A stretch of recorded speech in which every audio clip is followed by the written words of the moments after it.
이번 시간에는 속죄제에 대해서 한번 설명을 드려보겠습니다. 속죄제라는 건 레위기 4장에 나오는데, 이 속죄제를 통해서 좀 우리가 모든 그리스도인들이 좀 알아야 하는, 그렇지만 그렇게 많이 어렵진 않고 우리에게 또 중요한 위로를 주는 그러한 주제를 한번 다뤄보겠습니다. 이 레위기라는 성경의 위치를 우리가 조금 먼저 생각을 해봐야 되는데요. 잘 아시다시피 레위기라는 책은 출애굽기가 끝나면서 시작을 해요. 출애굽기라는 책은 여러분들이 다 아시겠지만 출애굽이라는 것은 이스라엘 민족이 그 마귀의 권세, 그 바로의 권세에서 빠져나와서 하나님의 백성이 되는 거잖아요. 그래서 출애굽을 우리가 일반적으로 전체적으로 이제 구속의 상징으로 우리가 많이 보죠. 그래서 레위기는 필연적으로 레위기라는 것은 그러니까 구속 이후가 된다라고 우리가 좀 생각을 할 수가 있고요.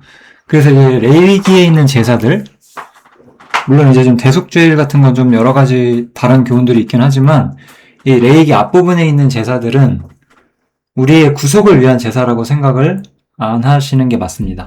이 레위기에 있는 제사들은 구속을 받은 우리들에게 제사가 어떤 의미로 다가오는가, 그것을 설명을 하는 거예요. 이미 구속받은 우리에게 제사의 의미. 그래서 다 언젠가 제가 또 다룰 기회가 생기겠지만 오늘은 제가 속죄제를 간결하게 다루려고 하는 거고, 번제랑 속죄제를 먼저 살짝 비교를 해드릴게요. 번제는 그래서 레위기 1장에 나오죠. 번제는 조건이 이거예요. 너희 중에 누구든지 여호와께 예물을 드리려거든. 요게 핵심이죠.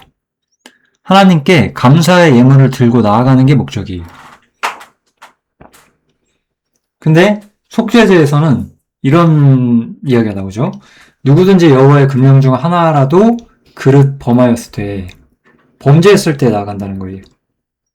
그러니까 이게 죄를 지어서 이게 죄를 용서하는 뭐 구속이냐? 그거는 절대 아닌 거죠. 왜 그런지 제가 이제부터 설명을 해드리려고 합니다. 약간 이제 좀 여기서 이제 약간의 이제 그 레위기라는 책의 어려움, 그리고 이 단어들의 어려움 때문에 제가 요거는 추가적으로 넣은 내용인데요. 이제 그가 번제에 나와요. 번제물의 머리에 안수할지니 그리하면 연락되어 그를 위하여 속죄가 될 것이다. 그래서 번제가 과연 속죄를 의미하는 것이냐? 요건 아니에요. 요것의 좀 난해함 때문에 제가 설명을 드리는 건데요. 속죄라는 단어는 예를 들면 이렇게 한번 설명해드릴게요. 예. 여기 보면 속죄제라는 단어는, 그러니까 sin offering이라고 나와요. 이렇게 죄에 대한 제사를 이렇게 드리는 측면이거든요. sin offering이라고 나오는데, 이 속죄라는 단어는 이 atonement라고 해가지고 기름 부음을 의미하는 단어예요. 그래서 아예 다른 단어라는 걸 좀 먼저 알고 계시면 좋을 것 같고, 그래서 속죄라는 단어는 십자가를 통해서 사람이 하나님께로 나아가는 것, 기름 부음을 받는 거예요. 그것을 의미를 해요. 그래서 속죄라는 것은 기름 부음, 곧 동일시의 원리를 어느 정도 가지고 있고, 제가 이 주제를 아마 구약 성경을 다루면서 여러 영상에서 아마 말을 했었을 거예요. 그리고 앞으로도 또 이야기할 기회들이 있겠죠. 그래서 오늘은 뭐 이 부분에 대해서 제가 깊이 들어가려고 하는 게 아니라 이 속죄제에 대해서 제가 얘기를 할 거기 때문에 이 정도만 하고 넘어가겠습니다. 번제랑 해서 비교를 하면서 속죄제의 의미를 말씀을 드려볼게요. 번제라는 것은 아까도 말했다시피 예물을 드리러 나아가는 거예요. 그럼 이 예물이 뭘까요? 여기서 우리가 오해하면 안 되는 게 예물이 뭐 헌금이라든가, 쉽게 말하면 뭐 봉사, 수고, 이런 것들은 아니다라고 생각을 해주셔야 돼요. 이런 것들이 번제는 아니에요. 이 예물은 사람이, 여기서 제가 예물이라는 단어를 강조한 이유는 이것이 사람이 하나님께 나아갈 때 여기서는 그래도 예배자로서 하나님께 나아가려고 한다는 측면을 말하는 거예요. 예배자로서. 왜냐하면 속죄제에서 우리는 예배자로 나가는 게 아니라 그 실패자죠, 실종이. 우리가 여전히 범죄하기 때문에 여전히 죄를 짓는 사람으로서 하나님께 다시 한번 교제의 회복을 위하여 나가기 때문에 이 속죄제로 우리가 하나님께 나아가는 것과 번제로 하나님께 나아가는 것은 전혀 다르고, 번제는 예배자로서 나아가는 건데, 그럼 우리가 예배할 때 우리의 헌금과 봉사와 수고로 예배할 수 있을까요? 절대로 그렇지 않을 거예요. 제가 하는 말을 여러 형제님들이 다 이해하실 거라 저는 믿고 있습니다. 아무튼 그래서 사람이 예배자의 위치로 나갈 때는 오직 예수님을 통해서만 나아갈 수가 있어요. 우리가 무엇을 잘해서 나아가는 게 아니라 주님의 어떠하심 때문에 우리가 하나님과 평화를 누리고 주님의 어떠하심 때문에 우리가 주님의 영광을 함께하는 거잖아요. 그런 게 이제 로마서에 나오고 뭐 히브리서에 나오고 모든 성경에 다 에베소서에 나오고 모든 성경에 그 이야기에 녹아 있잖아요. 그러니까 번제에서 우리는 십자가를 통해서 예수님께서 하나님을 영화롭게 했고 그 영광 속에 우리가 참여하고 그것을 즐거워하면서 우리가 하나님께 나아가는 측면을 말해요. 그래서 번제를 사람의 노력으로 해석하는 것은 굉장한 오류입니다. 그래서 이 번제는 그런 뜻이 전혀 아니에요. 그래서 번제는 이런 것인데 제가 이 번제 얘기를 아마 상당히 많이 했었을 것 같아요. 그래서 번제 얘기를 많이 했었을 것 같고 그래서 번제는 사람의 노력이 아니라는 거 다시 한번 말씀드리고 그런데 이제 오늘은 제가 속죄제 얘기를 한다고 했죠. 속죄제는 무엇을 말하느냐? 우리가 구원을 받았는데 우리는 죄 안 짓나요? 우리도 여전히 범죄한다 이거죠. 이게 이제 우리의 문제고 이 문제에 대해서 우리가 이야기를 좀 해보려고 해요.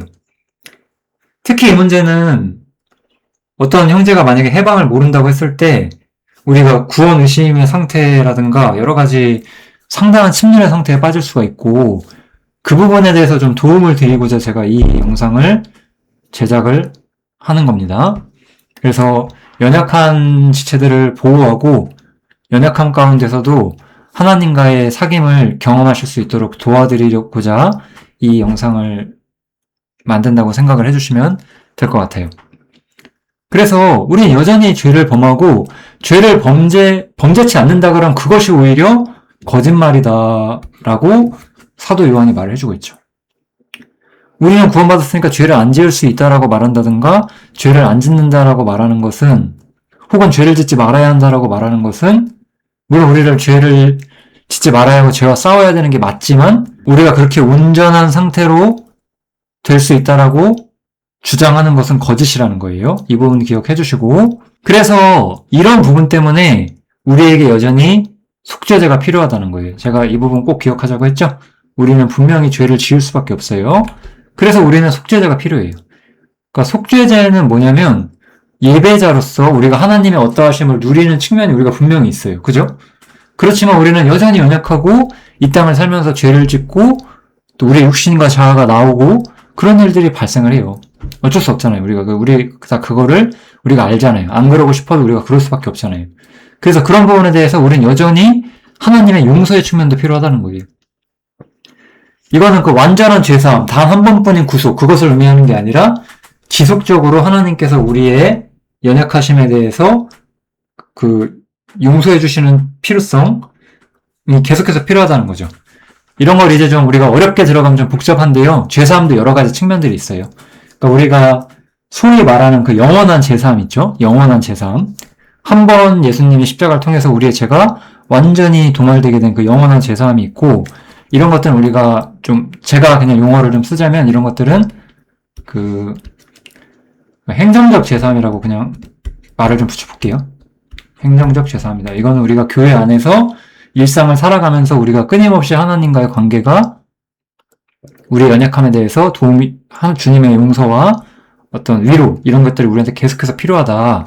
이런 측면을 좀 말씀을 드리고 싶습니다. 그래서 이 속죄제에서는 좀 재밌는 장면이 있는데요.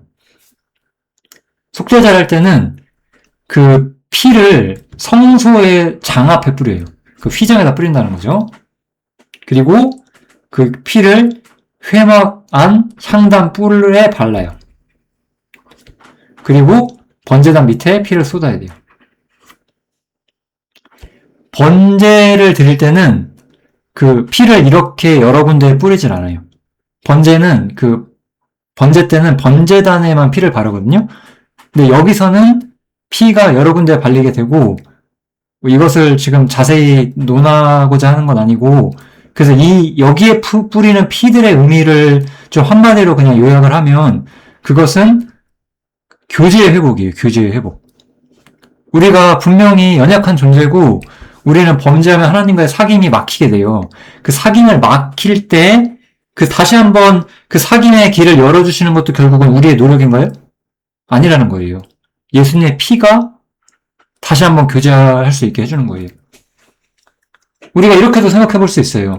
우리가 죄 가운데 있었어요. 우리가 죄를 지었어요. 그러면 우리 마음속에 하나님께 내가 좀 잘못했구나.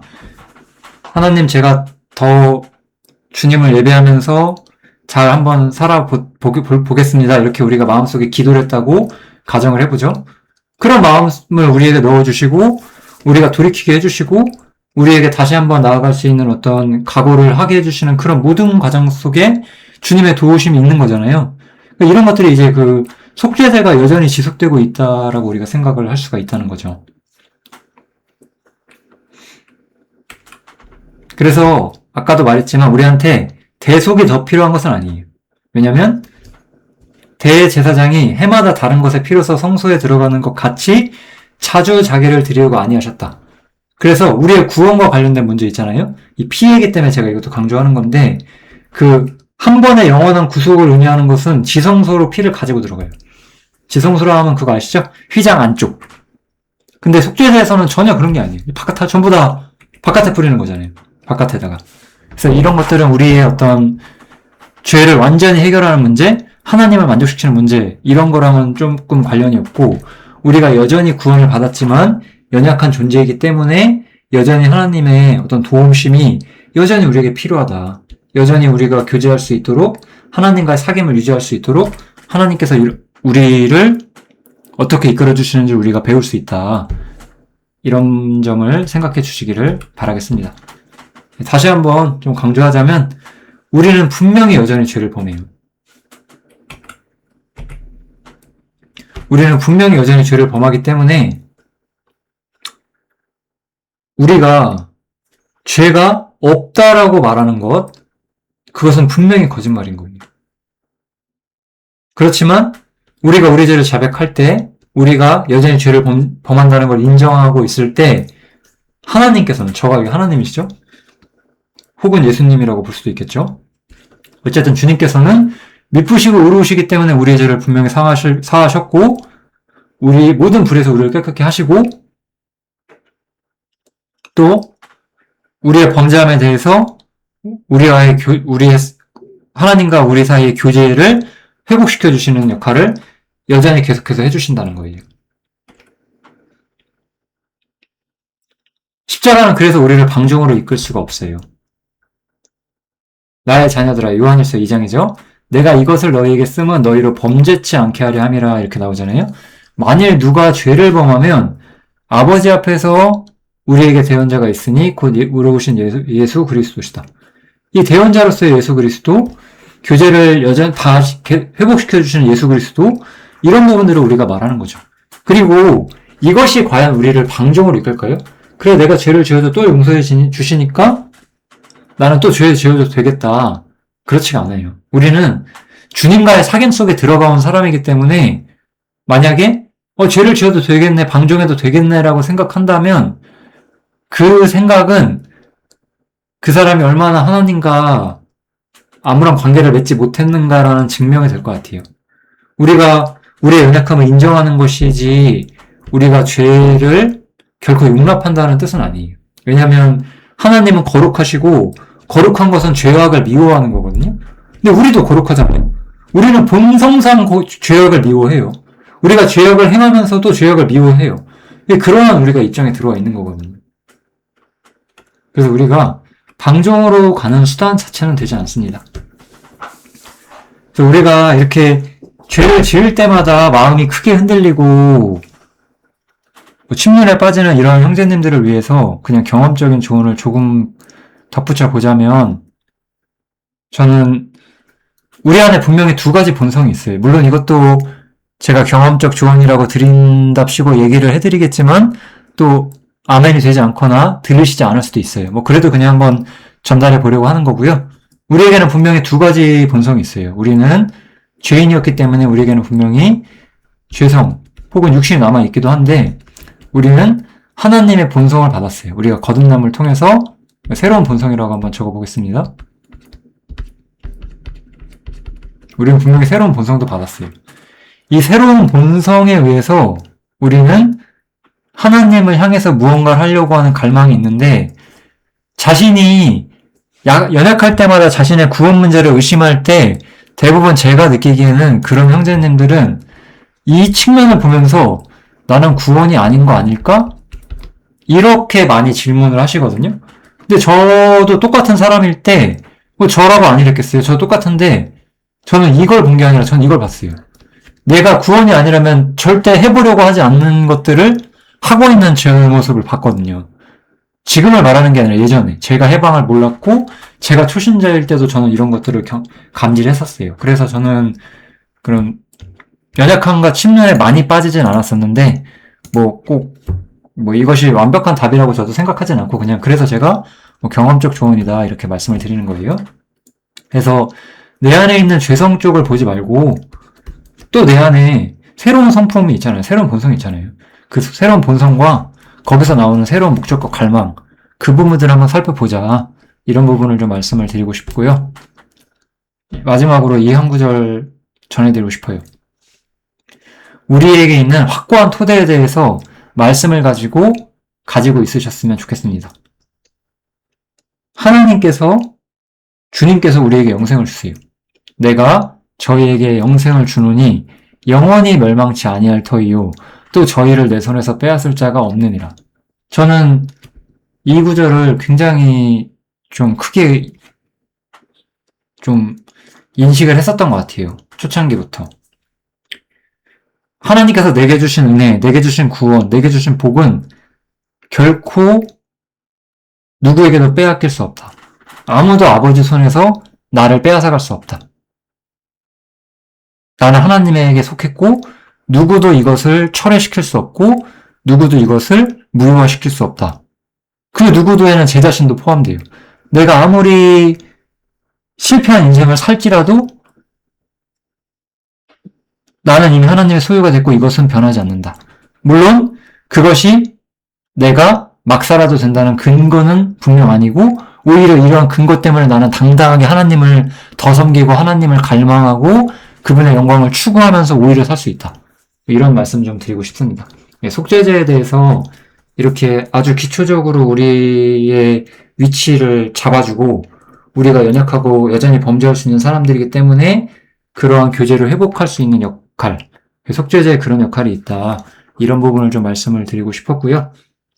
어려운 주제가 아니니까 한번 좀 간단하게 묵상해 주시기를 바라겠습니다. 여기서 마치겠습니다. 감사합니다.